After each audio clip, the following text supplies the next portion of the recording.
Everyone, तो आज हम जानेंगे भारतीय नागरिक सुरक्षा संहिता में डिफाइन किया दो बहुत ही इंपॉर्टेंट शब्दों को। एक है इंक्वायरी एंड दूसरी है इन्वेस्टिगेशन, एंड हम इसके बीच के डिफरेंसेस को भी समझेंगे।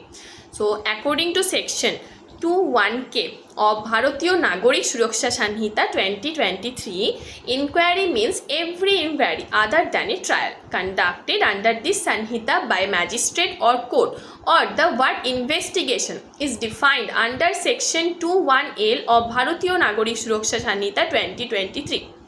According to section 2(1)(l of भारतीय नागरिक सुरक्षा संहिता, investigation includes all the proceedings under this sanhita conducted by police officer or by any other person other than a magistrate who is authorized by magistrate or court in this behalf. तो जैसे कि हम जानते हैं कि कोई भी criminal proceeding तभी स्टार्ट होता है जब हम पुलिस स्टेशन जाकर कोई एफआईआर रजिस्टर करवाते हैं या फिर मैजिस्ट्रेट के सामने कोई कंप्लेंट रखते हैं। तो इसके बाद पुलिस अपना इन्वेस्टिगेशन शुरू कर देता है, या तो फिर खुद से मतलब एफआईआर लेने के बाद, या तो फिर मैजिस्ट्रेट की डायरेक्शन पे।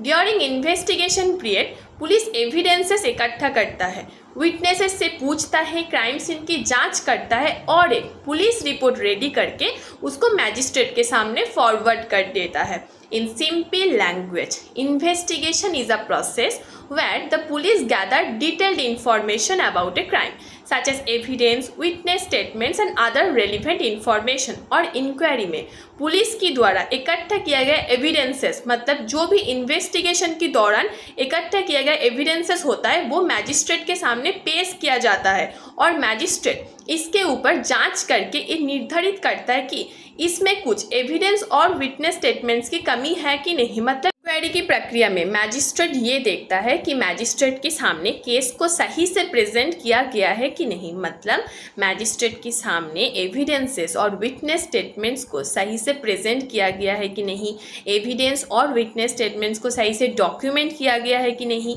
एविडेंस और विटनेस स्टेटमेंट्स को सही से कलेक्ट किया गया है कि नहीं। अगर मैजिस्ट्रेट को ये लगता है कि एविडेंस और विटनेस स्टेटमेंट्स में कोई कमी है तो मैजिस्ट्रेट इसकी फर्दर इंक्वायरी कर सकती है या करवा भी सकती है। तो इंक्वायरी के प्रक्रिया के बाद मैजिस्ट्रेट ये निर्धारित करता है कि केस को कोर्ट के सामने लाया जाए या नहीं, मतलब इसका फर्दर प्रोसीडिंग होगा कि नहीं। इंक्वायरी जो प्रोसेस होता है वो एक जुडिशियल प्रोसेस होता है और ये एक नॉन जुडिशियल प्रोसेस भी हो सकता है, लेकिन इन्वेस्टिगेशन जो होता है वो एक प्योरली एडमिनिस्ट्रेटिव प्रोसेस होता है, क्योंकि ये पुलिस के द्वारा करवाया जाता है। और investigations and inquiry both are conducted under this provision of the Sanhita with different objects.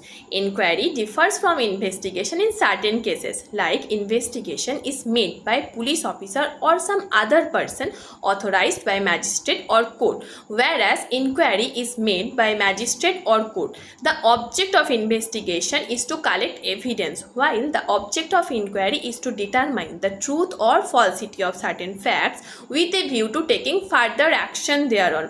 Investigation is the first stage of a criminal case and normally precedes inquiry, and inquiry is the second stage of a criminal case and ordinarily comes after investigation.